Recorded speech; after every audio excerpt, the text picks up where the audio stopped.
Muito bom estar com vocês aqui. Mais um domingo. Que os pais aí sintam-se amados e celebrados nessa manhã, nesse dia de domingo. Que Deus abençoe muito a sua vida. Você que é pai, você que tem desempenhado, talvez mulher, tem desempenhado um papel de paternidade na vida do seu filho. Que Deus abençoe muito a sua vida. Glória a Deus por você. Glória a Deus. Certamente que você tem manifestado Deus na terra. Eu creio nisso. Paternidade é uma oportunidade de manifestar Deus na terra.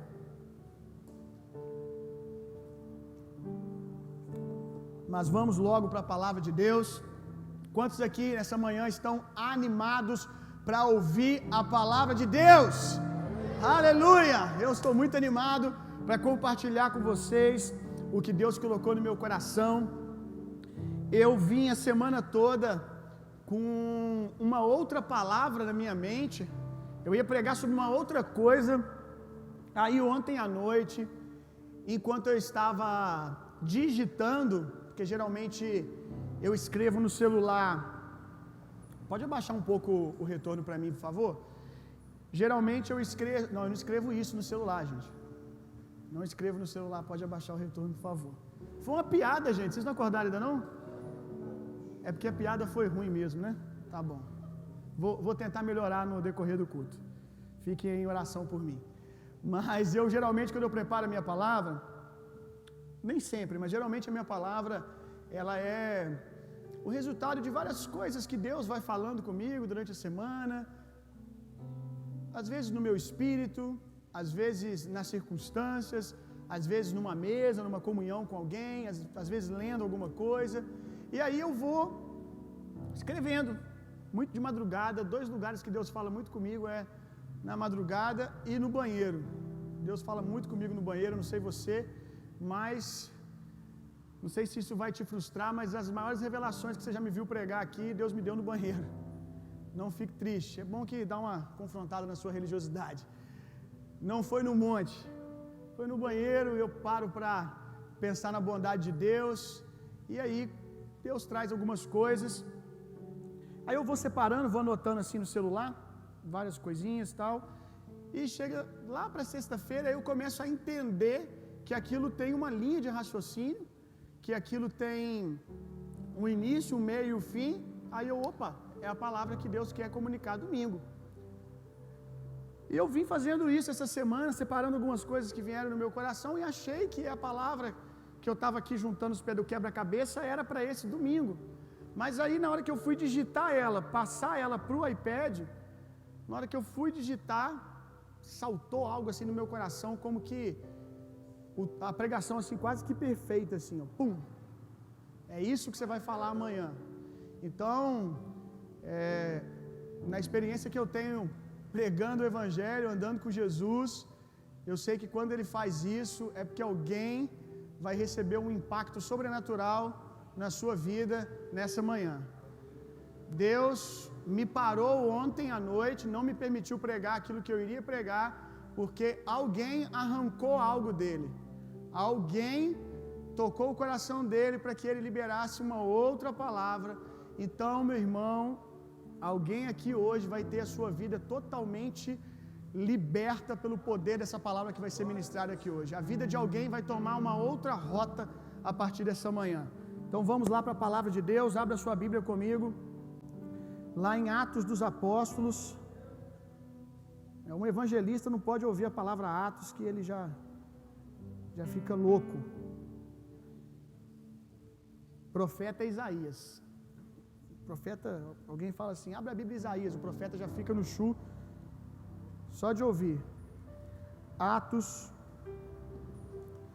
capítulo 28, nós vamos fazer a leitura do verso 1 ao verso 6, é bem curtinho, até porque a gente tem ceia hoje, que Deus me ajude a pregar em pouco tempo, diga amém, senão você vai sair daqui para o café da tarde com teu pai.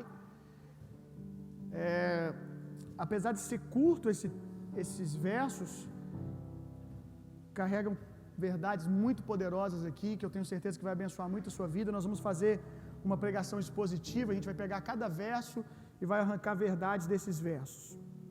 O tema da mensagem hoje, para dar uma descontraída, é soltando pipa à meia-noite.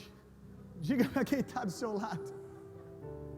Diga para quem está do seu lado, soltando pipa à meia-noite. Pergunte a ele, você já soltou pipa de noite? Pois bem, você vai aprender que isso é sobrenatural hoje, amém? Daqui a pouco vai fazer sentido, vamos ler. Estando a salvos em terra, soubemos que a ilha se chamava Malta. Você tem que prestar atenção em cada verso. Leitura expositiva, você não pode perder nada. A gente vai extrair de cada palavra aqui.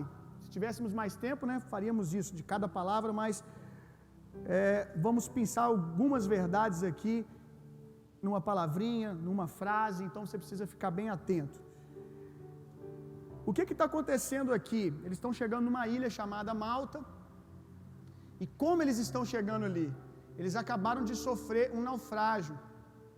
Paulo estava como prisioneiro num barco, e eles passaram dias dificílimos, não um dia, vários dias dificílimos, de muita pressão, de muita crise em alto mar. Então eles estão chegando aqui, olhando para essa ilha e vendo um livramento, com um sentimento de ufa. Chegaram ali nadando, e quando eles chegam ali, imagina você que assiste filmes aí, você já viu vários filmes, né? Como que a pessoa chega na ilha, depois de um naufrágio, aquele sentimento de ufa, achei que eu não iria sobreviver, se eu nado mais 2 metros, eu estava morto, e aquele sentimento de glória a Deus, cheguei aqui. Vamos continuar lendo, verso 2. Os habitantes da ilha demonstraram impressionante bondade para conosco. Prepararam uma fogueira e receberam bem todos nós, pois estava chovendo e fazia bastante frio. Enquanto Paulo ajuntava um feixe de gravetos e os lançava ao fogo, obviamente fazendo ali uma fogueira, uma víbora, espantada com o calor, agarrou-se à sua mão. Assim que os habitantes da ilha viram aquela cobra presa na mão de Paulo, comentaram uns com os outros: com toda certeza, esse homem é um assassino, é um maldito, pois tendo sido salvo do mar, a justiça não lhe permitiu continuar vivendo. Contudo, Paulo, sacudindo a cobra no fogo, não sofreu mal algum. Eles, porém, acreditavam que Paulo começasse a inchar ou que caísse morto um momento para o outro, mas havendo esperado por muito tempo e observado, nada de anormal lhe acontecia. Mudaram de opinião e passaram a exclamar que ele era um Deus. Daqui a pouco nós vamos ler mais alguns versos de novo. Antes de nós começarmos, eu preciso dizer para você que a maioria das vezes que nós estamos vivendo ciclos de mal e mal, ciclos aonde você sai de um momento difícil, de pressão, quando você sai de um dia mal, e aí você fica com aquele sentimento, ufa, como que acabou a quarentena, né? Vamos voltar a trabalhar, aleluia, vida normal. Aí você, ufa, de repente vem outro dia mal. A maioria das vezes que a gente está nesse ciclo de mal,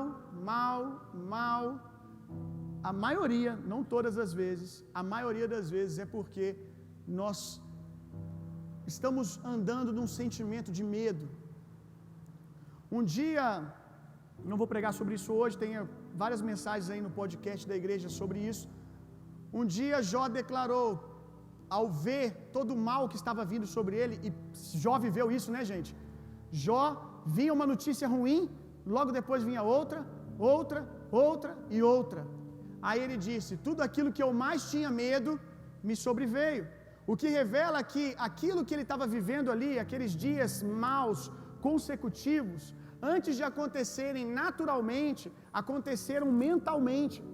Ele vivia dia após dia, não sou eu que estou dizendo, é ele. Tudo o que eu mais tinha medo, ou seja, tudo que eu passava madrugadas pensando, né? Tudo que eu passava madrugadas gerando, meditando na maldade, meditando nas coisas ruins, nas possibilidades ruins da vida, me aconteceu. Então ele já tinha visto, ele está declarando que tudo aquilo ele já tinha visto na mente dele, como isso é perigoso, porque o medo ele é o contrário da fé. A fé, ela atrai as coisas de Deus para você, a vontade de Deus para você, as promessas de Deus, mas o medo, ele atrai aquilo que o diabo tem para você. Assim como fé vem pelo ouvir a palavra de Deus, o medo é o mecanismo do diabo. Fé vem, Deus te abençoa por meio de fé, amém? E fé vem pelo ouvir a palavra. Primeiro Deus traz a palavra, enche a sua mente, o seu coração da palavra, e você começa a concordar com a palavra, e sinais começam a acontecer. O medo é a mesma coisa. Medo vem por ouvir coisas ruins. Ficar se alimentando de coisas ruins até que você comece a concordar com aquilo e sinais vêm. Um outro problema, que geralmente, de ser um motivo que geralmente as pessoas vivem esses ciclos, é ter uma expectativa errada, que tem muita ligação com o que a gente acabou de falar, com medo, está intimamente ligado. É o sentimento que algo ruim sempre vai acontecer. Esse pensamento caído de que não pode acontecer coisas boas aqui na vida, e mais, né, que se você acabou de experimentar uma coisa boa, então prepara que agora vai vir uma ruim. Esse pensamento não tem nada a ver com o reino de Deus. Quando as coisas estão boas, não quer dizer que elas vão piorar. E você tem que parar de pensar isso. Você tem que tirar esse fermento aí da sua vida. Mas pastor, aí quando não tem nada a ver com isso? E aqui nós começamos. Porque eu sei que coisas acontecem na nossa vida, mesmo sem nós estarmos nos alimentando de medo, mesmo estando com a expectativa correta. Provavelmente Paulo, ele estava chegando nessa ilha aqui não esperando ser picado por uma víbora. Ele não chegou aqui com medo. Gente, nós estamos falando do apóstolo Paulo. Pensa num homem ousado, intrépido. Ele chegou naquela ilha ali debaixo de uma convicção de livramento de Deus. Ele viu aquela ilha ali como um favor de Deus. E eu estou dizendo para você que nem sempre um dia mau vem depois de outro dia mau vem depois de um dia mau. Porque você estava com medo ou com expectativa errada. Às vezes, algumas coisas acontecem pelo simples fato de nós estarmos nesse mundo caído. Deus ainda não restaurou esse mundo. Nós estamos aguardando novos céus e nova terra. Na verdade, Deus começou essa obra, porém Ele começou por meio de nós. A criação, ela não aguarda a manifestação de Deus na terra. A criação, ela aguarda a manifestação dos filhos de Deus. Porque ela sabe que quem vai redimir a terra são os filhos, obviamente por meio do poder e da graça de Deus. Mas o veículo somos nós. Quem foi regenerado? Nós fomos regenerados. Nós fomos restaurados. A obra está consumada no nosso eu interior. Nós estamos salvos, justificados, amém? Agora, o lado de fora, Deus está restaurando e transformando dia após dia por meio da sua igreja, e aquilo que a igreja não fizer, Ele vai fazer quando Ele trouxer novos céus e nova terra. Então entenda que algumas coisas que nos acontecem no dia a dia não significa absolutamente nada sobre você.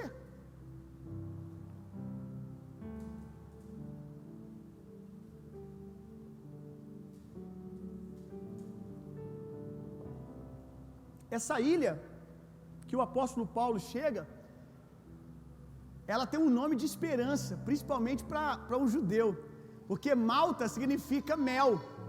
O que vem na cabeça de um judeu, gente, quando ele ouve falar de uma terra que chama mel?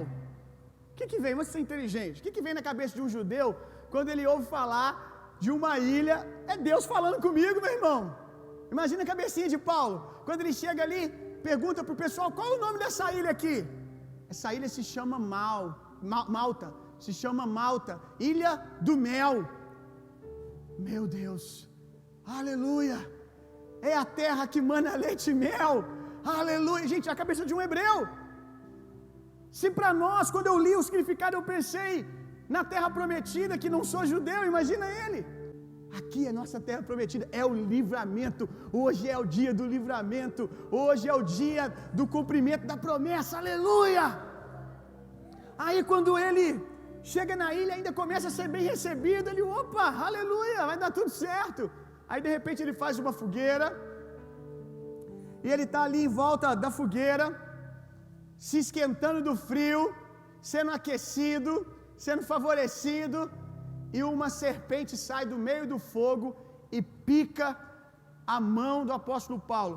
Não só pica não, que a bicha era tão endemoniada que ela, já viu isso? Ela agarra e fica, meu amigo. Ela agarra e fica. Ela não queria só causar o dano da picada, mas um dano permanente. Guarda isso, meu irmão. Ela não só queria trazer uma dor momentânea, mas ela queria trazer uma dor permanente. A serpente pica Paulo, e essa serpente, ela está saindo do meio do fogo. E eu não sei você, eu já fui picado no meio do mover de Deus. Eu já fui ferido no meio do fogo de Deus, bem numa estação aonde eu estava experimentando a glória de Deus, no meio do fogo de Deus. Quem aqui já saiu de um culto de domingo, avivadíssimo, extremamente poderoso, e quando chega na segunda-feira, você é picado? Ou às vezes você sai do culto, avivadíssimo, é fogo para todo lado, e quando você chega em casa ou no caminho, você é picado. Eu vou dizer aqui algo bem simples, mas eu sei que pessoas já passaram por coisas muito piores. Mas de repente você sai do culto e você tem o seu celular roubado. Você sai do culto, você trupica. Eu acho que isso é pior do que ter o celular roubado, principalmente quando você trupica, você bate o dedinho mindinho, que tem um senso de humor no dedinho mindinho, porque ele não serve para absolutamente nada, a não ser bater numa quina e fazer você gritar, não é? Eu ainda não achei ainda nenhum propósito para o dedinho mindinho. Eu acho que uma pessoa deve viver bem sem um dedinho mindinho, mas ele está ali justamente para provar o seu fruto do Espírito, amém? É ali que o dia que você vê que você está cheio de Deus dentro, é quando você bate o dedinho mindinho e você consegue dar um glória a Deus. Como é difícil isso, meu irmão. Então depois de um mover de Deus, você vive uma experiência ruim, você vive um dia mau. O apóstolo Paulo, ele poderia certamente que colocar aqui em xeque todo o mover de Deus, e é aquilo que muitos de nós fazemos. Nós esquecemos do calor que nós sentimos no domingo ou no quarto de oração, nós esquecemos facilmente do fogo de Deus e nos apegamos à serpente. E deixa eu te dizer uma coisa: tem dois jeitos de você olhar uma serpente saindo do fogo. Tem dois jeitos de você olhar para um dia mau vindo dentro ou logo após uma manifestação da glória de Deus. Você pode olhar isso como uma ofensa, você pode se ofender com isso, nós vamos falar mais sobre se ofender lá na frente. Você pode colocar em xeque tudo aquilo que Deus está fazendo, ou você pode perceber que essa serpente saiu do meio da glória de Deus, do meio do fogo de Deus, porque ela não resistiu ficar lá dentro.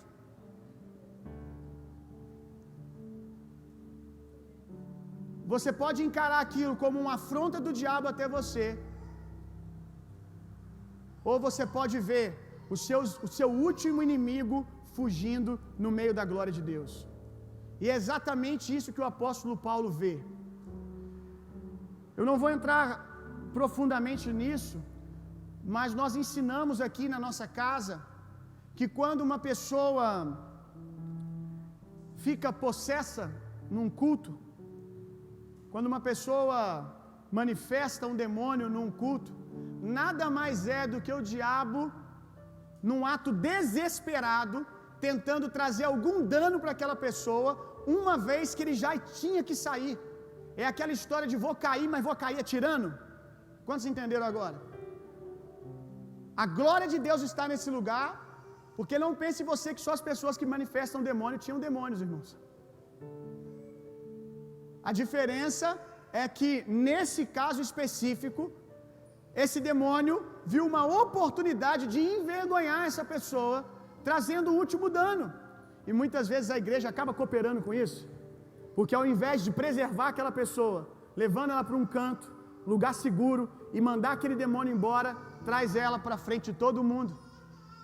Traz ela para frente de todo mundo, numa intenção de demonstrar o poder de Deus, e está comendo corda, como diz por aí, está engolindo a estratégia do diabo, porque aquela pessoa vai ser envergonhada desnecessariamente.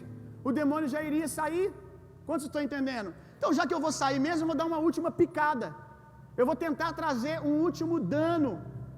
E é exatamente isso aqui que aconteceu com o apóstolo Paulo e que acontece conosco às vezes. O diabo, ele está sendo revelado, ele não apareceu ali. O fogo apenas revelou ele. E muitas vezes nós acabamos ficando com a picada ao invés de ficar com aquilo que nós acabamos de experimentar. Mas daqui a pouquinho a gente mergulha mais nisso. Esse apóstolo Paulo aqui, ele está igual um rapaz, um senhor que eu conheci essa semana. Essa semana eu conheci o Rambo Gospel. Meu amigo, eu conheci o Rambo Gospel, o apóstolo Paulo da modernidade. Eu estou achando que eu fui enganado, mas eu estou torcendo para que seja verdade. Eu acho que eu perdi R$18. Mas a história foi tão boa, irmão, que eu falei, não, mesmo que estiver mentindo, mente tão bem que eu vou pagar. Fiquei tão tocado com a história, gente, fiquei até arrepiado umas 2 vezes. Aí depois que saiu eu pensei, valeu o show. Foi bom, foi bom. O cara é convincente, mente bem, merece esses R$18. Depois que eu parei para pensar na história que eu acreditei, eu falei com os meninos que eu quase voltei lá e falei que ia pagar mais 20.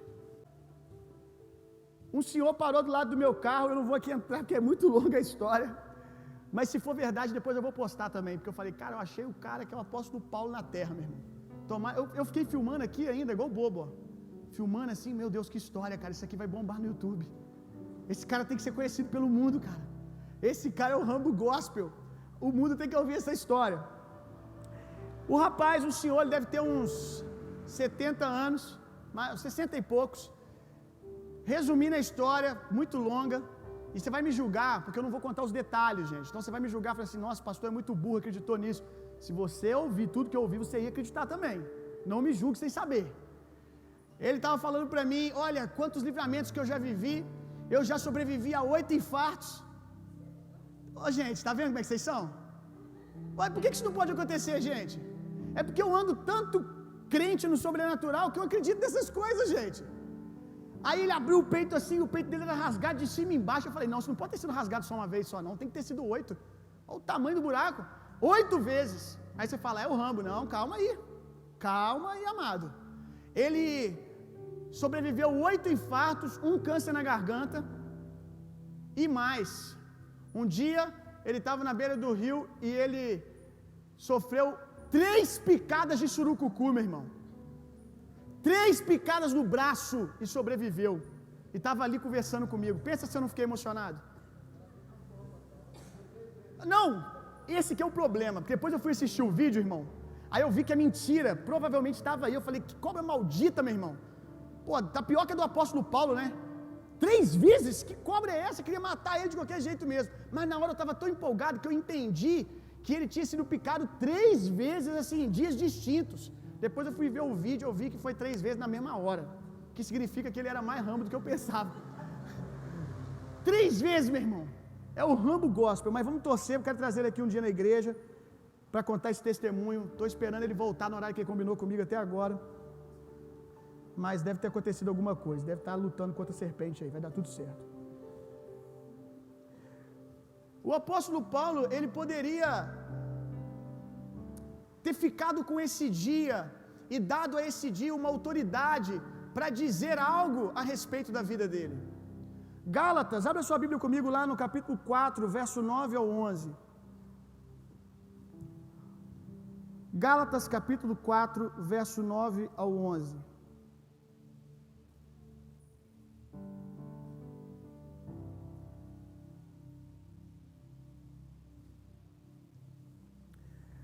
Maior do que a dor da perda, preste atenção nisso.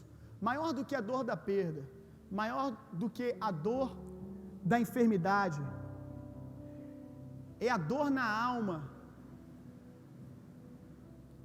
que é gerada em nós por causa do nosso questionamento sobre aquilo que as pessoas vão pensar quando nós, como grandes homens e mulheres de Deus, estamos passando por um dia difícil.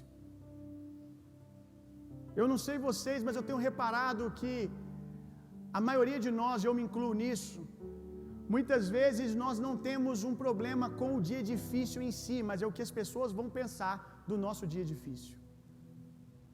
É o que as pessoas vão pensar de mim, que sou um homem de Deus passando por um problema no casamento. O que vão pensar de mim por ser um homem de Deus e estar com uma enfermidade. O que vão pensar de mim por ser um homem de Deus e estar passando por problemas nas minhas finanças. Quando o apóstolo Paulo é picado pela serpente, o que as pessoas começam a dizer? Esse cabra é maldito. Esse cabra só pode ter pecado. E infelizmente a igreja moderna muitas vezes tem esse diagnóstico, que é o mesmo também dos amigos de Jó. E muitas vezes esse diagnóstico está dentro de nós. Olha a colocação dos homens da ilha. Deve ser a justiça de Deus. É incrível como nós estamos guardados pela justificação de Cristo na cruz, até que algo ruim aconteça. Basta algo ruim acontecer que a primeira pergunta que nós fazemos para nós mesmos é: onde que eu pequei? Será que eu orei muito essa semana ou pouco? Isso revela que nós não temos ainda tanta maturidade da justificação quanto nós pensamos que temos. Essas pessoas em volta na mesma hora colocam em xeque o caráter de Paulo. E nós temos esse medo do que as pessoas vão pensar. Porque nós achamos que ser homens de Deus e mulheres de Deus nos excluem 100% da aventura de passar por dias maus. E eu tenho construído com vocês, pelo menos tentado de maneira muito equilibrada, que nós passamos por dias maus, como todos nós passamos por esses últimos 4 meses. A diferença é que nós passamos, amém? É que nós chegamos do outro lado. Passar para nós não é sinônimo de padecer como é para o mundo. Passar para nós é sinônimo de ir ao outro lado em vitória.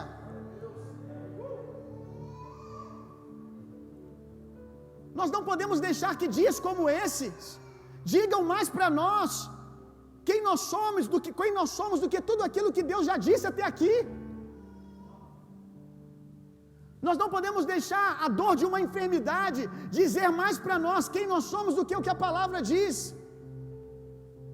Nós não podemos deixar que a opinião das pessoas digam mais para nós do que aquilo que Deus diz.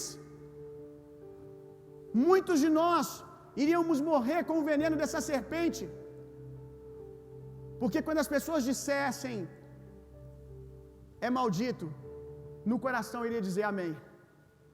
Realmente, para isso estar acontecendo comigo, tem que ser um maldito mesmo. Deus me abandonou. Esse sentimento mentiroso que nós temos sempre que uma circunstância adversa chega de que Deus nos abandonou, precisa ser suficiente para nós a declaração de Jesus na cruz: Deus meu, por que me desamparaste? Todo abandono já foi sobre Jesus.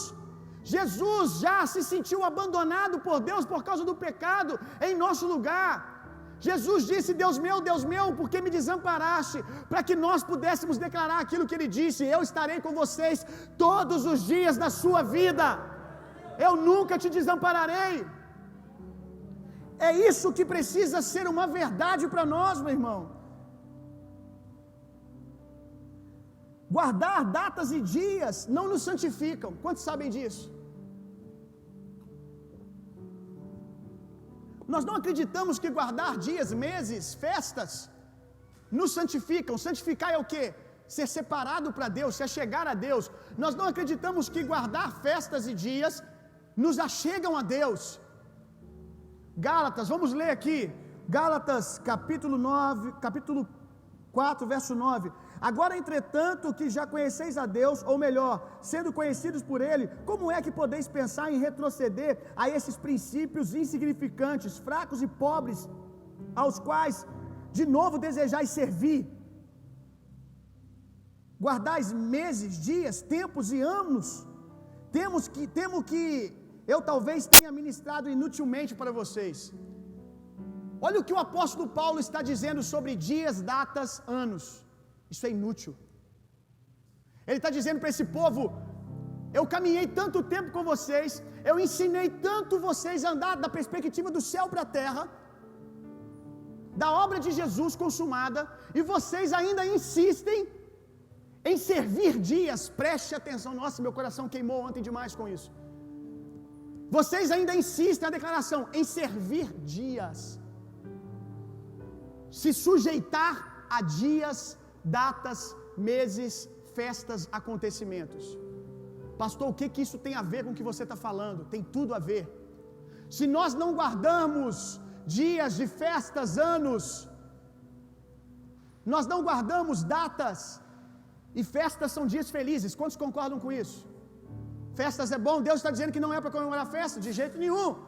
Deus está dizendo que nós não devemos dar a esses dias mais do que daquilo que lhe cabe. Dias são dias para serem celebrados e devem ficar ali. Não deve exercer autoridade para governar a sua vida, dizer para onde você vai, dizer como você vai, dizer o quanto você é amado por Deus. Dias felizes são maravilhosos. É um presente de Deus. Mas esses dias que os judeus guardavam não tinham poder de separá-los para Deus e dizer que eles eram santos. E eu lhe faço uma pergunta: se dias felizes, festas, meses, anos, celebrações do povo judeu não podia separá-los para Deus, por que nós damos autoridades aos dias maus de nos afastar de Deus?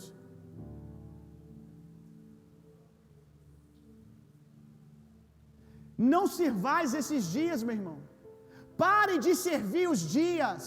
Pare de deixar os dias ruins exercer autoridade e governo sobre você. Quantos estão entendendo o que eu estou construindo aqui? Não deixe governar você, meu irmão. Dias não podem dizer a você quem você é. É Jesus que diz quem você é. Isso é muito profundo, meu irmão. Eu vou ler de novo. Eu acho que você vai sair daqui 3 horas hoje. Já liga para o seu pai e fala que você vai tomar café. Vamos lá, aleluia. Olha isso aqui, gente. Temo que eu talvez tenha ministrado inutilmente para vocês.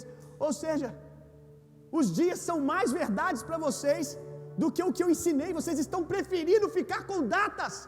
E o contrário também é verdade, irmão. Esses dias são insignificantes, fracos e pobres, aos quais de novo vocês vão desejar servir. Dias são fracos, pobres e insignificantes diante de tudo aquilo que Deus já fez por nós, meu irmão. Dias, por mais difíceis que eles sejam, 1, 2, faz um mês, 30 dias, ele diz que anos também, 1 ano, 2 anos, 3 anos, diante da obra do que Deus já fez na sua vida, é algo pequeno, fraco e insignificante. Não deve ter autoridade sobre mim e você. Dias nos servem, não somos nós que servimos os dias. Eles não exercem autoridade sobre nós. Aleluia. Verso 5, volta lá em Atos 28.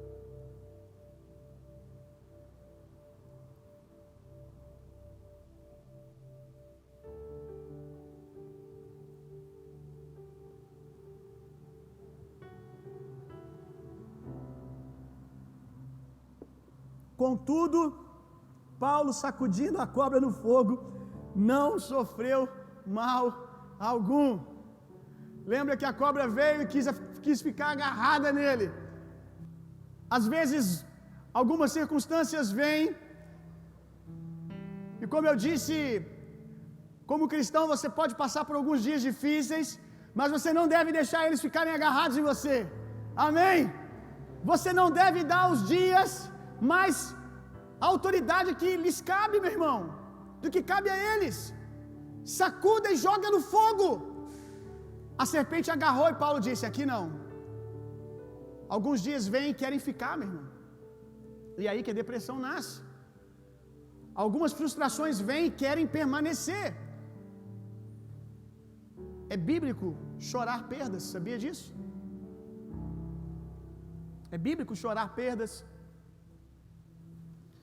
Deus não tem um problema com o luto. Agora, cada luto tem o seu tempo determinado. Você não pode sofrer a perda de um noivo, que eu sei que é uma frustração. Você estava ali, noiva, muitas expectativas, planos que foram feitos, e de repente tudo some, a pessoa se revela uma pessoa que você não conhecia, e você se vê numa separação. Você pode chorar, você pode sentir perda, mas você não pode sentir a perda de um noivo como a perda de alguém que você ama no sentido de morte. Você não pode se relacionar com a perda de um noivado como se alguém tivesse morrido. Esse é o problema. A depressão é o exagero. Deixa eu tentar construir isso, mas acho que vocês entenderam, né? É o exagero diante de algumas circunstâncias, que nós damos mais autoridade do que cabe aquele dia. Às vezes, perder o emprego é triste, tudo bem você ir para casa, às vezes chateado, triste, pensando como as coisas vão ficar agora, mas você não pode ficar 3 meses deitado numa cama por causa disso. Aí é a picada do desemprego tentando cravar suas víboras e permanecer em você. Você precisa ter o discernimento espiritual de saber o dia de sacudir. Eu já passei por algumas perdas na minha vida, e eu, graças a Deus, nessas perdas que eu tive, nesses momentos difíceis, eu consegui ter o discernimento de saber que era dia de bater a poeira, levantar e seguir. Eu já tive perdas que eu fiquei 1, 2, 3, 4, 5 dias, e de repente eu ouvi o Espírito Santo dizendo no meu coração: tá bom, chega, bate a poeira, levanta, vamos prosseguir. E é a hora de sacudir a vibra e jogar no fogo. É hora de dizer: aqui não, você não vai me adoecer, você não tem essa autoridade. O apóstolo Paulo, quando a vibra morde ele dá de ombro, tipo, todo mundo dizendo: você é maldito, você é isso, você é aquilo. Ele dá de ombro como isso não significa nada para mim, é só uma picada de cobra, é só o que é. E aqui eu não estou diminuindo o que você está vivendo, eu só estou te dizendo que precisa ser só o que é, irmãos. Um dia mal já é mal por si só. Pare de colocar peso sobre peso. Pare de querer achar que um dia mal tem que dizer algo. Nem sempre, às vezes diz. Eu sei que algumas coisas que nós vivemos é por consequência mesmo de burrice, de não submetermos a palavra de Deus, de sermos teimosos, mas nem sempre, irmãos.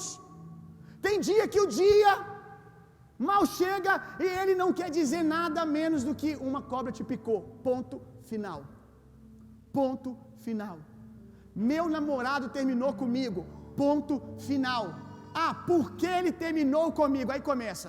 Ele terminou comigo porque eu sou um lixo, que eu não sei o que lá, porque a ex deve ser melhor, porque eu não sei o que lá, e vai deixando o veneno da picada entrar em você. Você precisa sacudir e dizer: acabou, ficou aqui, doeu. Você acha que Paulo não sentiu dor? Ele não sacudiu só, sabe, como que jogando no fogo, não. Eu garanto a você que a primeira sacudida foi num reflexo de dor, de impacto. Mas aqui não vai ficar, porque eu vou prosseguir. Eu sei o livramento que Deus acabou de me dar numa tempestade. Esse dia não diz mais para mim do que ele cabe. Eu sei quem tem andado comigo. Ontem mesmo Deus me livrou no meio de uma tempestade. E eu tenho certeza que se você refrescar sua memória aí, você também vai se lembrar de tempestades que Deus te livrou. Eu quero te fazer um desafio, na verdade um questionamento. E se os dias bons falassem para nós tanto quanto nós deixamos os dias maus falarem? Será que você, na sua vida inteira, você teve mais dias maus do que dias bons? Eu acredito que não. Mas acontece que nós aprendemos a dar autoridade só o dia mau. Você precisa, como diz o salmista, trazer à memória aquilo que lhe dá esperança. Você precisa lembrar para a sua alma os benefícios do Senhor, quantos livramentos Deus já te deu, quanta coisa Deus já fez na sua vida.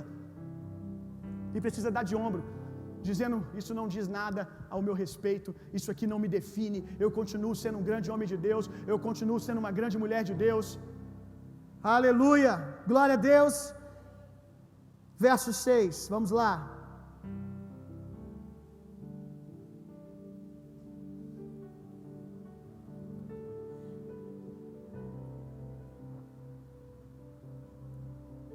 E lembre-se, a serpente, ela não está saindo toda posuda do fogo, não, irmão.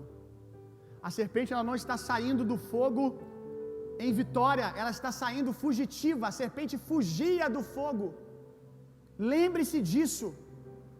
O que está acontecendo não está vindo diante de você com o peito estufado. Eu posso derrubar, eu posso destruir, é por isso que eu estou saindo aqui, para derrubar essa pessoa. Não, é porque eu já estou sendo aniquilado, eu vou tentar trazer algum dano. A serpente estava fugindo do fogo, meu irmão. A gente falou nesses últimos dias aí que a quarentena é como fogo revelando fermento. O que o fogo também tem revelado a você? Qual tipo de serpente? Eu vejo essa serpente como o último inimigo a ser vencido. Eu não vejo como inimigo que vai derrotar o apóstolo Paulo, mas eu vejo ele encarando a serpente como uma oportunidade de vencer o seu último inimigo. Vou dizer isso de novo. O apóstolo Paulo não encara essa serpente como alguém que está vindo toda posuda de peito estufado para derrotá-lo. Ele vê uma serpente fugindo. Ele vê a oportunidade de vencer o seu último inimigo. E qual é o seu último inimigo? Talvez você pensou que o seu último inimigo era a perda de um noivado, era uma enfermidade, mas o fogo revelou que o seu verdadeiro inimigo se chama medo, insegurança, falta de identidade definida, ansiedade, porque os dias difíceis costumam dizer essas coisas para nós, né? Costumam nos mostrar que nós não estamos ainda tão confiados no amor de Deus como nós poderíamos estar. O apóstolo Paulo sacudiu a serpente e lançou no fogo. Ele pegou aquele último adversário e disse: glória a Deus, aleluia, é o último que faltava. O que o mover de Deus está revelando para você, meu irmão? A glória de Deus, ela expõe também. A glória de Deus, ela revela. Quando a glória de Deus se manifesta, nós conseguimos com clareza ver coisas na nossa alma que precisam ser corrigidas, mas elas não devem ficar agarradas em nós, elas devem ser lançadas de volta no fogo da glória de Deus. Como quem diz: eu não vou deixar para resolver isso depois, eu não vou deixar essa serpente fugir, eu vou encarar esse problema agora. Muitos de nós temos o hábito, provavelmente essa serpente que te afronta, você já viu ela umas 10 vezes. Por 10 vezes você já viu essa serpente te picar, e você disse: amanhã eu resolvo isso, amanhã eu trato essa área das minhas emoções, amanhã eu dou atenção para isso. Chega de postergar, meu irmão. Pegue a serpente e lance de volta no fogo. Vamos resolver isso agora. Vamos viver um novo nível. Tem outros desafios à frente. Você não precisa ficar sempre sendo reprovado na mesma situação. Jogue no fogo, vença isso agora. E muitas vezes nós não queremos encarar o problema, porque encarar o problema vai denotar tempo, e é mais tempo que eu vou ficar diante da serpente para todo mundo ficar dizendo que eu tenho um problema. Como, por exemplo, talvez procurar uma ajuda pastoral ou até mesmo uma ajuda profissional. Qual é o problema de você buscar um psicólogo para potencializar suas emoções? Qual é o problema? O problema é o que as pessoas vão pensar. E com isso você vai postergando, e daqui a um tempo você tem um novo relacionamento e você manifesta os mesmos problemas de novo. É hora de ser aprovado, amém, irmão? Não vamos deixar para amanhã, vamos deixar Deus trabalhar. Vamos deixar Deus trabalhar pacientemente, vamos deixar Ele mexer, fazer uma cirurgia em você. Glória a Deus. Agora sim, o verso 6. Eles, porém, é o final já, eles, porém, acreditavam que Paulo começasse a inchar. Olha a expectativa das pessoas. Eles, porém, ficaram ali olhando, acreditando que Paulo ia começar a inchar ou que caísse morto de um momento para o outro. Eu sei que às vezes o diabo encontra algumas pessoas para cercar você, sempre buscando, esperando que você caia. Eu sei que às vezes você tem a sensação que os seus inimigos estão cercando você e só aguardando você cair, só aguardando você começar a inchar. E o apóstolo Paulo estava nessa situação, mas havendo esperado por muito tempo, está na hora de você começar a dizer para os seus adversários: senta, espera sentado que é melhor. É melhor vocês esperarem sentados, para que vocês não se cansem. De vez em quando você precisa falar com o diabo, irmão. Eu sou meio doido. Eu às vezes falo com o diabo, eu falo comigo mesmo, então, meu Deus, falar sozinho é a minha vida. Pessoas normais fazem isso, sabia? Se você não fala sozinho, você tem um problema. Não sou eu que tenho problema, é você que tem um problema. Pessoas normais falam sozinhas. Você precisa entender que você precisa falar as suas emoções, você precisa falar para a sua mente. Mas às vezes eu falo com o diabo também, pouco, mas às vezes eu falo. E às vezes eu digo para ele: sente aí, eu acho que você vai cansar, porque você não vai me ver cair. Eu sei em quem eu tenho crido. Eu sei que o meu Redentor vive. Você não vai conseguir me desanimar, você não vai conseguir me adoecer, eu não vou inchar. Eu não vou cair. E observando que nada de anormal lhe acontecia, mal sabia eles que o anormal estava acontecendo, amém? Mudaram de opinião e passaram a exclamar que ele era um Deus. Aleluia! E Deus, aqui mais uma vez, preparando a mesa para os nossos, diante dos nossos adversários. Aqueles que criticavam o apóstolo Paulo agora estão sendo alimentados pelo testemunho dele. Aqueles que um dia olharam para você esperando apenas que você caísse, um dia vão dizer: glória a Deus, eu vejo Deus na vida dele, eu vejo Deus naquela família, eu vejo Deus naquela casa. Eles esperavam que o veneno moldasse o apóstolo Paulo. Percebe que ali diz a expressão inchar?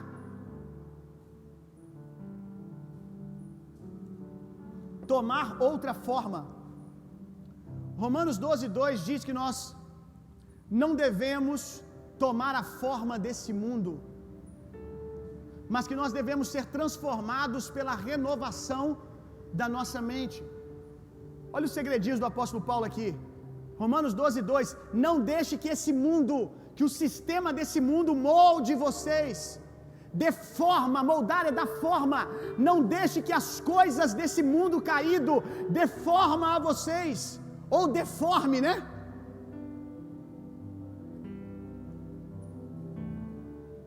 Mas transformai-vos pela renovação da sua mente. Olha isso, não é o que está fora que molda você, é o que está dentro. Quem estava em volta vai inchar, querendo trazer uma forma diferente ao apóstolo Paulo, mas ele ficou com aquilo que ele tinha dentro. O que me transforma não são as circunstâncias ao meu redor. O que me dá forma, o que me transforma é a palavra de Deus. É o que Deus diz sobre mim. Transformação de verdade acontece de dentro para fora. O grande desafio, irmão, é disso que nós estamos falando aqui, nesse verso 6. É que o grande desafio por trás dos dias maus é não nos deixarmos sermos moldados negativamente por eles. Diante de um dia mau, que nem sempre vem do diabo, mas às vezes vem das coisas da vida mesmo. Cá entre nós, por exemplo, eu há uns 3 anos atrás perdi a minha bisavó. Perdi a minha bisavó, só que ela morreu com 96 anos, meu irmão. Morreu bem pra caramba, não morreu? Morreu com estilo, né? Morreu dormindo ainda, enjoada. Já morreu tarde, ainda quis escolher o jeito que ia morrer. Morreu quietinha, tranquila. Eu lembro que o dia que eu fui lá, alguns dias antes, ela ainda estava me perguntando, aliás, estava me falando que quando ela saísse, ela ainda ia tomar uma cerveja. Pensa numa pessoa tranquila. 96 anos, meu irmão. 96 anos, e quando nós perdemos a minha avó, você acha que mesmo assim não foi um dano para mim? Ah, mas foi com 96 anos. Explica isso para minha cabeça. Explica isso para a cabeça do meu avô. Explica isso para a cabeça do meu pai. Explica isso para a mente humana que não foi projetada para lidar com a perda da morte. Fomos projetados para ser eternos. Tem uma coisa que não entra na nossa cabeça, é a morte. Porque nós não fomos projetados para passar por isso. Com 96 anos, é um dia mau. Não tem o diabo envolvido nisso. Se eu, coitado do diabo, botar a culpa dele de matar uma velha de 96 anos, é brincadeira, né? Imagina, sair do velório, maldito Satanás. Eu falo, rapaz, 96 anos tu ainda está reclamando, não tem nada a ver com isso não. Estava na hora já. Estava na hora, passou até do prazo de validade já. Com 96 anos não tem nada de Satanás nisso. Não tem nada de diabo nisso. Mas mesmo assim é um dia difícil. E seja o dia que o diabo tem algo a ver, ou não, eles não devem ter autoridade de nos moldar, irmão. A pergunta é: quem seremos depois do impacto com o dia mau? Como eu tenho visto pessoas moldarem a sua fé através de experiências negativas. Como eu tenho visto pessoas que tinham uma fé totalmente diferente, aí passa por um impacto de uma perda, às vezes um impacto até mesmo que os envolve, uma queda em pecado, vezes consecutivamente que caem no mesmo pecado, aí ao invés de serem moldados pela palavra de Deus, começam a buscar uma fé que os molde.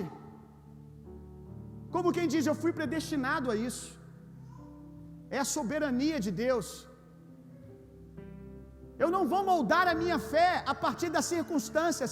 É a minha fé que diz algo às circunstâncias, meu irmão. Não o contrário. Dias difíceis não devem ter autoridade de prosseguirem conosco. Dias difíceis devem ficar no seu devido lugar.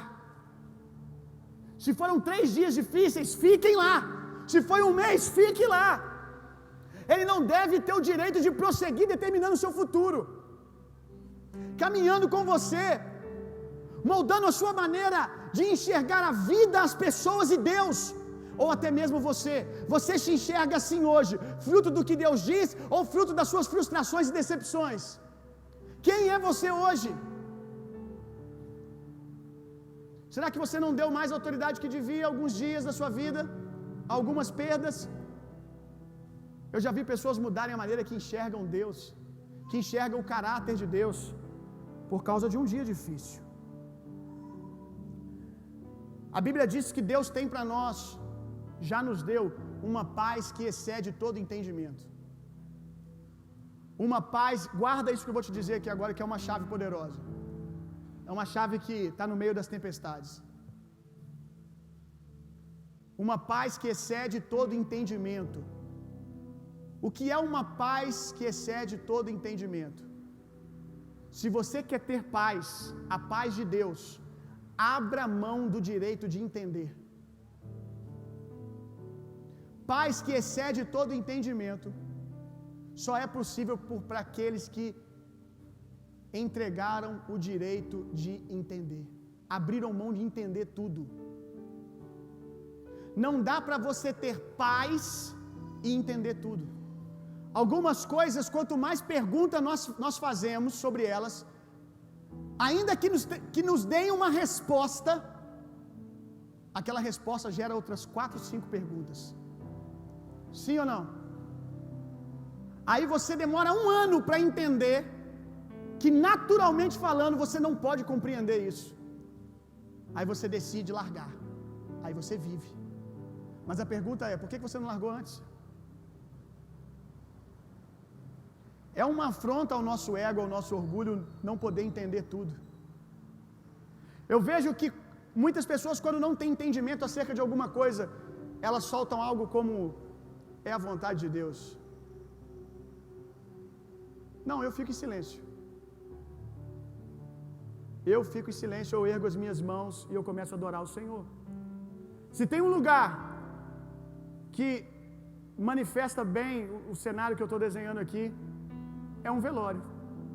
Quando você está num velório, todo mundo quer dizer alguma coisa, mas o lugar que todo mundo não devia dizer nada, só chorar junto, abraçar e dizer eu te amo. Porque na tentativa de responder o questionamento de quem perde, você só gera mais questionamento.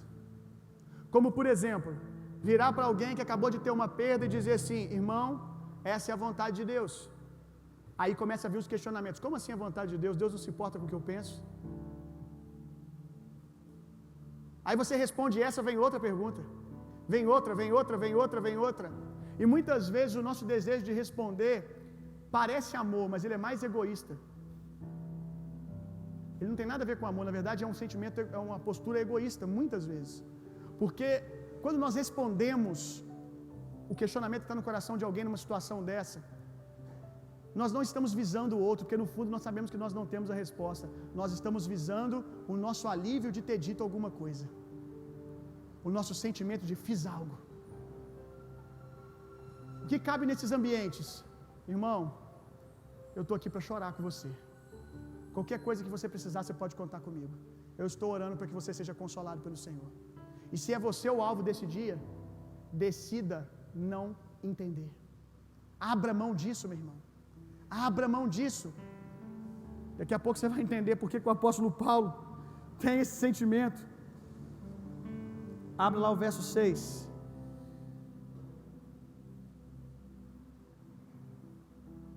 Fique com ele aí diante de você. Tem um homem que eu estava lendo ontem, Benjamin Franklin, o cara que inventou o para-raio. Benjamin Franklin, um dia ele olhou para uma tempestade com vários raios lá fora, e ele olhou para essa tempestade e disse: é uma boa oportunidade para provar a minha tese. Ele pegou uma pipa, cadê a pipa, ô Dima? Tá dormindo, né, filho? Falei contigo que no finalzinho, a pipa aqui, pá, já era pra você estar aqui soltando já, passando um monte de gente. Vamos, filho, vamos dar minha pipa aqui. Pô, vem, deixa eu vir. Ficar no pedaço a rabiola, deixa aí. Eita, gente, que rabiola grande, rapaz. Quem tava com essa pipa, solta a pipa de verdade, hein? Segura ela aí, segura aí. Benjamin, ele viu uma tempestade com vários raios. A ideia do cara, um bom dia para soltar a pipa, gente. Hein? Olha que bacana. Bacana, tá chovendo, cada raio. Bacana, vou soltar uma pipa agora. Cenário perfeito. Mas ele tinha uma tese, né? De que os para-raios, né, aquelas barras de ferro, tinham a capacidade de atrair o raio, dispersar ele na terra. E aí ele amarrou uma chave, algo assim, amarrou a chave na pipa e começou lá soltar pipa no meio da tempestade. Você vê que eu não solto nem de dia, quanto mais no meio da tempestade. Aí a culpa foi do Dima ali, ó. Aleluia. Aí ele começou a soltar pipa, gente, no meio da tempestade.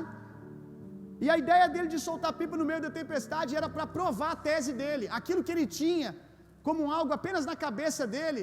Ele falou: eu vou provar hoje que é real. Então aprenda que dias difíceis não são feitos para reprovar você.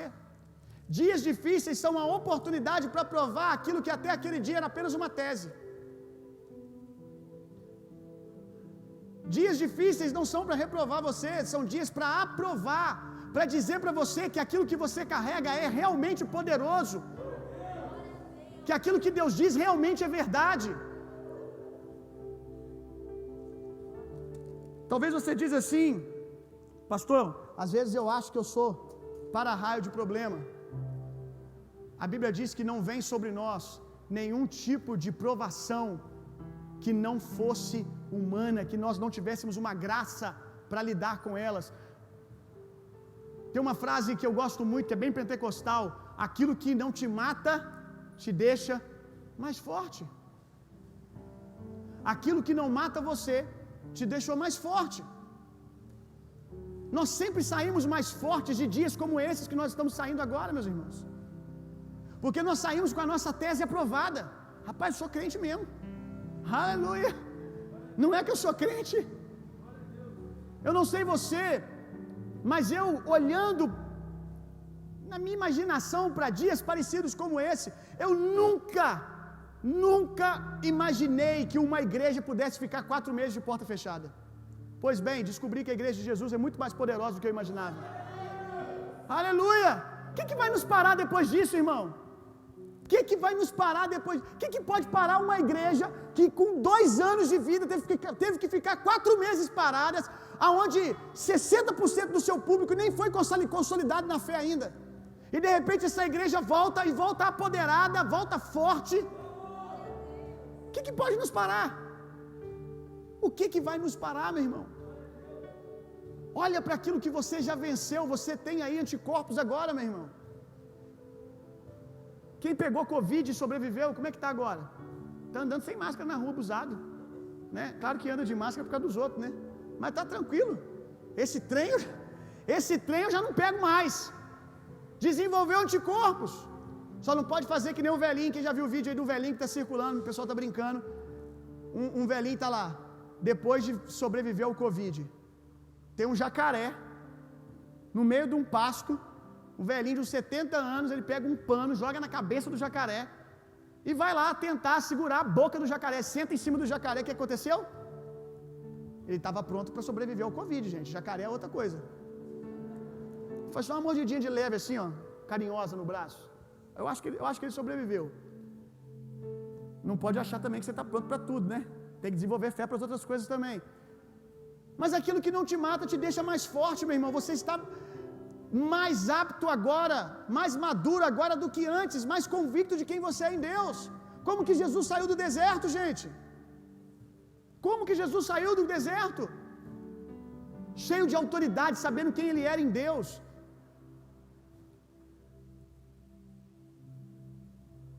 Alguns dias atrás eu estava numa viagem para o Espírito Santo e de repente eu passo na beira da praia.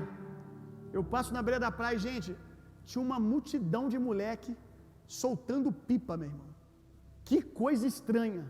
Aí você fala assim, pastor, o que tem de estranho um monte de moleque soltando pipa na praia? Era 9 horas da noite, irmão. 9 horas da noite, meu irmão. Me falaram, isso eu não acreditei, mas me falaram que era um campeonato de pipa. Campeonato de pipa 9 horas da noite, meu irmão. Que coisa estranha. Porque soltar pipa de dia é fácil, meu irmão. Soltar pipa de dia qualquer um solta. Agora conseguir soltar a pipa de noite, só esses meninos, Deus e crente faz, meu irmão. Porque andar totalmente fora das circunstâncias, numa perspectiva totalmente sobrenatural, a partir daquilo que Deus disse. Deus disse que tem vento, tem vento. Acabou. Se Deus diz que é dia de soltar pipa, é dia de soltar pipa. Como que o apóstolo Paulo consegue lidar com isso, meu irmão? Como que ele consegue não adoecer diante daquela fogueira? Ele mesmo disse, meu irmão, em 1 Tessalonicenses: em tudo dai graças. Em tudo dai graças. Pastor, como agradecer por tudo? Como agradecer por dias como os dias que eu passei? Confiando na capacidade que Deus tem de soltar pipa no meio da noite. Como agradecer a Deus em tudo? Confiando na habilidade que Deus tem, descrita em Romanos 8:28. Ele pode fazer todas as coisas, boas ou ruins, cooperar para o bem daqueles que são chamados segundo o seu propósito, para o bem daqueles que o amam. Você ama a Deus? Então eu tenho uma boa notícia para você. Deus pode fazer o pior dia da sua vida cooperar ao seu favor. E eu sei que agora, diante do que você está vivendo, talvez venha o como. Abra mão do direito de saber tudo. Apenas faça o que você faz na adoração. Erga as suas mãos e se renda na bondade de Deus, meu irmão. Confie que Deus é bom, ainda que as circunstâncias não estejam lhe dizendo isso. Em tudo dai graças. Consiga agradecer a Deus em todo o tempo. Ao invés de questionar, diga: Deus, eu sei que tu és bom. Eu confio no Senhor. Deus não respeita nenhuma impossibilidade, meu irmão. Deus não respeita o impossível. O impossível não diz nada a Deus, não traz medo e afronta ao Senhor. Eu sempre digo que o impossível é o playground de Deus. Deus se diverte com dias difíceis, porque é uma oportunidade para Ele manifestar a sua glória. Deus solta a pipa no meio da tempestade, meu irmão. E Deus hoje está dizendo para você: você não está sozinho. Deus está lembrando para você hoje o livramento que Ele te deu ontem, o que Ele tem feito na sua vida. Agora a minha pergunta é: você vai deixar hoje Deus curar você? Você vai deixar hoje Deus restaurar você? Se coloque de pé no seu lugar.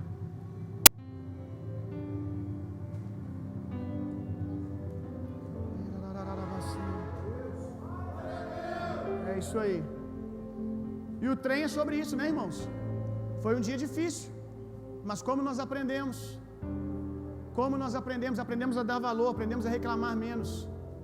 Aprendemos que nós tínhamos muito, só que estávamos fartos. E agora cada pequeno detalhe desse lugar, seja o barulho do trem que às vezes atrapalhava a pregação, agora nós rendemos graças ao Senhor. Eu quero te convidar, meu irmão, a jogar para fora todo o veneno que está na sua alma agora. Nós temos 3 minutos. Eu quero te convidar, enquanto nós estamos adorando a Deus, a equipe da igreja vai distribuir a ceia, vai até o seu lugar. E enquanto a ceia está chegando até você, e a ceia é triunfo, ceia é celebração da obra consumada de Jesus.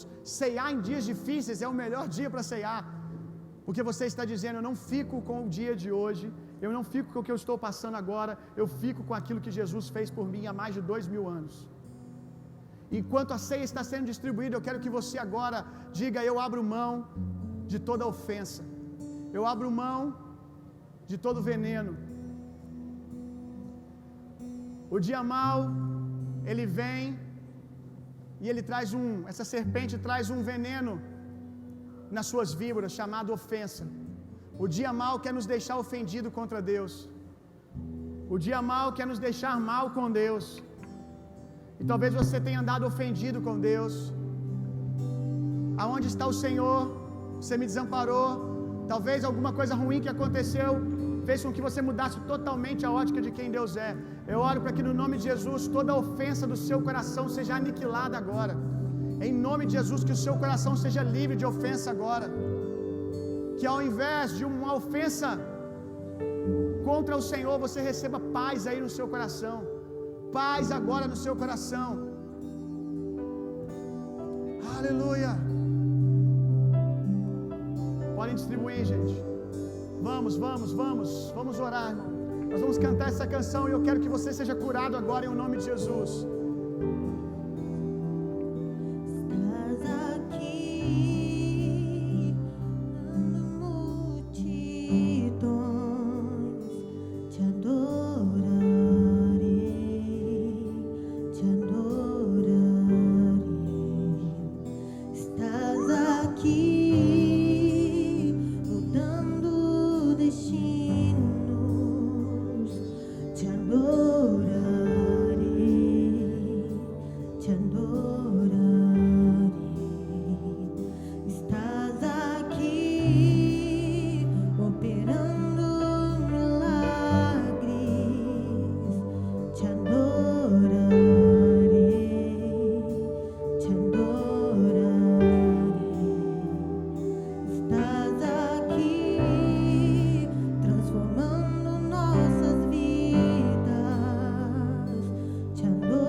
Deus é Deus de milagres, Deus de promessa, caminho no deserto, luz na escuridão. Meu Deus, esse é quem tu és. Meu Deus é Deus de milagres, Deus de promessa, caminho no deserto, luz na escuridão. Meu Deus, esse é quem tu és. Estás aqui tocando os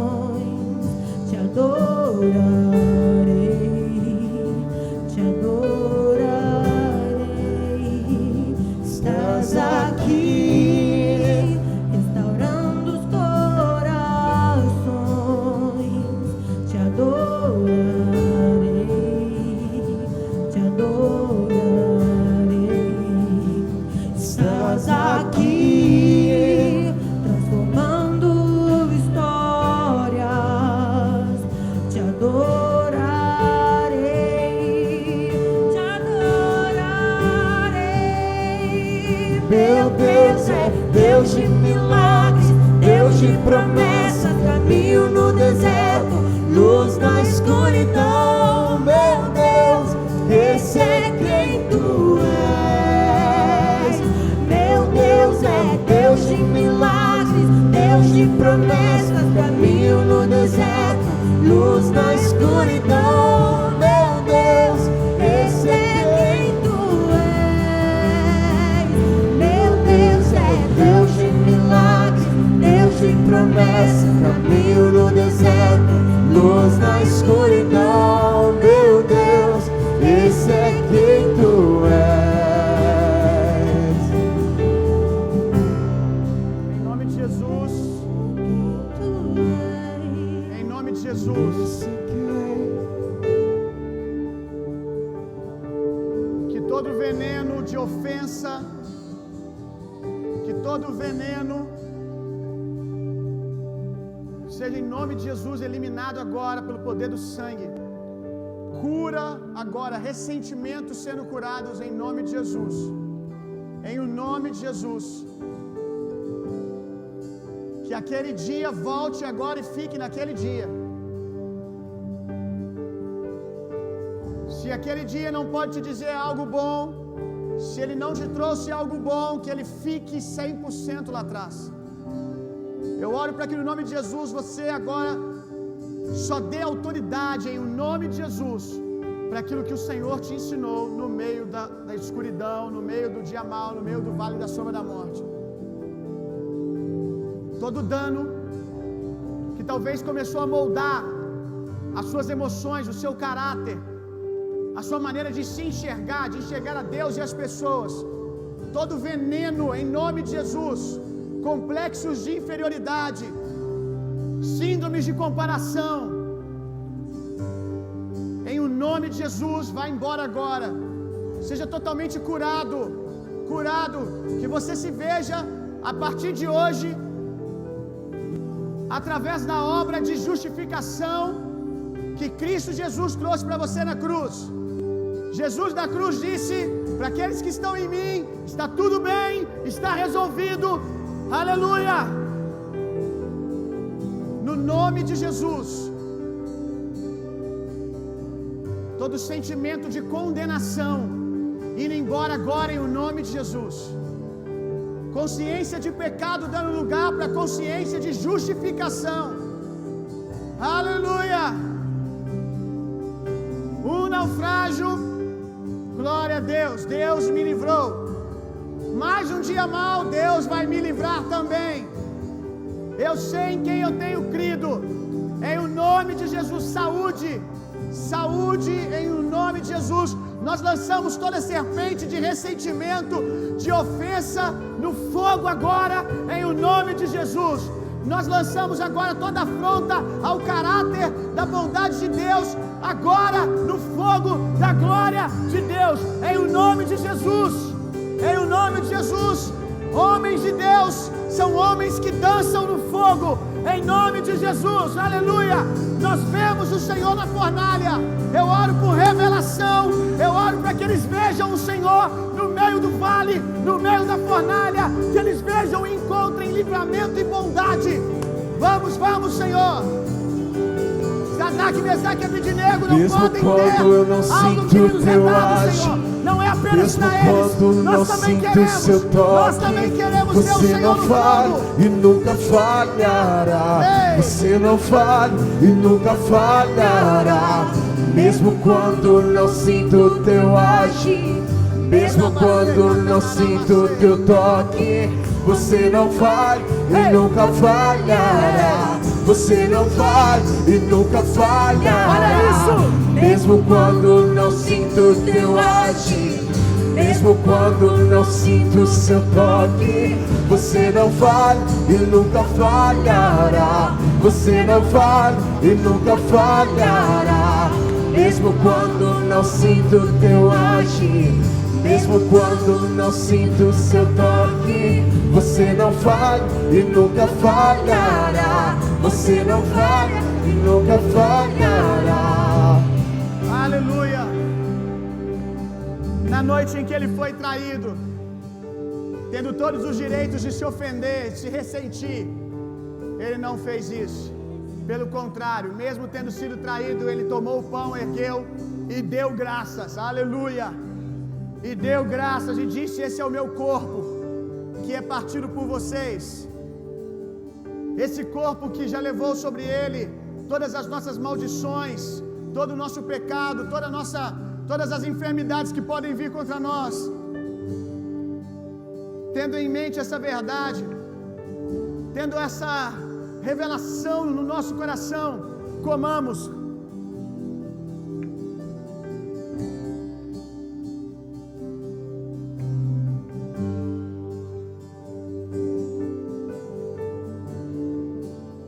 De semelhante modo, ele tomou o cálice e ergueu e disse: esse é o meu sangue, que é derramado por vocês. Tendo em mente o entendimento, a revelação no coração, de que esse sangue nos faz amigos de Deus. Esse momento está dizendo para nós: Deus é o nosso amigo, não o nosso inimigo. Deus é o nosso amigo. Nós somos justos amigos de Deus. Tendo essa revelação, bebamos. Essa pode ter sido a nossa última ceia aqui. Maranata, ora vem, Senhor Jesus, novos céus e nova terra. Aleluia!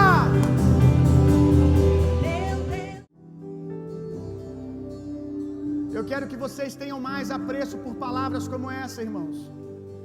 Meu Deus, quantas verdades poderosas foram compartilhadas nessa manhã. Vocês precisam amar mais a palavra de Deus do que a performance, irmãos. Eu tenho percebido que vocês precisam amar mais a palavra do que a performance. Às vezes me espanta como que num dia onde eu preguei uma palavra tão rasa, mas talvez naquele dia eu estava mais eufórico. E muitas vezes, talvez porque a palavra era rasa, escandalizar você, nós colocamos às vezes mais força do que quando a palavra por si só já carrega tudo, uma palavra profunda, aonde não dá para você piscar o olho que você perde aquilo que Jesus quer liberar. Aí quando nós trazemos uma palavra com muita revelação, com chaves preciosas, eu percebo que alguns de vocês ficam apáticos ao que está sendo liberado. Aí eu pergunto se nós estamos dando mais valor ao entendimento, à profundidade ou à performance. Eu quero muito amadurecer com vocês durante os próximos meses e quero que 2021 seja um ano de um mover de Deus puro, sabe? Puro, um mover de Deus genuíno. Eu não quero que você salte do seu lugar e corra nessa igreja porque alguém está gritando para você fazer isso. Mas eu quero que você não consiga conter o entendimento e a revelação da palavra. E por isso talvez você está correndo ou chorando. Vivemos muitos moveres de Deus até aqui, irmão, mas eu sinto que Deus está nos levando num lugar de um mover mais puro. Eu sei que nem, amém, glória a Deus. Eu sei que nem todos estão entendendo aquilo que eu estou dizendo, mas alguns estão. Um mover de Deus mais puro.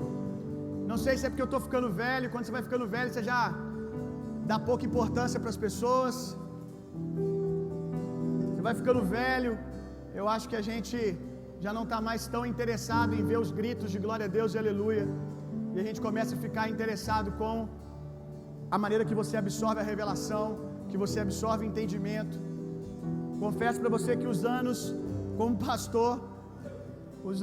pastor, a segunda-feira de alguns me frustra muito. E geralmente são os que mais gritam, os que mais pulam. E eu não estou falando nada contra ganhar a nossa casa de alegria, de celebração, e nós nunca vamos perder isso. Mas eu estou falando de quando isso é apenas uma reação ao som, uma reação ao tom de voz do pregador, e não uma reação ao entendimento do que você está recebendo. Quantos estão entendendo? Amém? Glória a Deus. Eu venho de lugares aonde, eu lembro que no seminário, às vezes no momento de oferta, irmãos, a gente estava assim, ó, preparando para ofertar, sem um grito, sem nada, sem ninguém estar falando alto, sem não ter algo puxando, tentando entusiasmar a igreja daqui. De repente as pessoas começavam a chorar dentro da sala, gente caindo para tudo quanto é lado, gente pegando dinheiro do bolso, arrancando, ofertando, um jogando presente para o outro no meio do culto. Já estive em cultos aonde o lugar estava assim, ó, esse silêncio aí, e um senhorzinho de 80 anos orando e dizendo que sinais de ouro ia começar a acontecer dentro da igreja, e eu vi a boca das pessoas literalmente ficar de ouro, objetos, por exemplo, um cinto, metade de ouro, e a outra metade ficava de metal mesmo, como estava, sem nenhum grito, só pela convicção daquilo que Deus tinha dito, uma fé, sabe, pura. E eu quero isso em nome de Jesus, irmãos. Eu quero isso. Que os nossos momentos de adoração continuem sendo de arrancar o teto, mas que vocês respondam mais ao entendimento da palavra de Deus do que aos berros do pregador. Amém? Faça assim com as suas mãos. Quem entendeu, entendeu. Quem não entendeu, vai pensando aí, fica com dor de cabeça em casa durante a semana. Que o amor de Deus, que a graça de Jesus Cristo, que o consolo, poder e a personalidade do Espírito Santo sejam em vocês e através de vocês, hoje e sempre. Vão e tenham uma semana sendo profundamente e intensamente amados por Deus. Reinem em vida e transformem o mundo. Deus abençoe.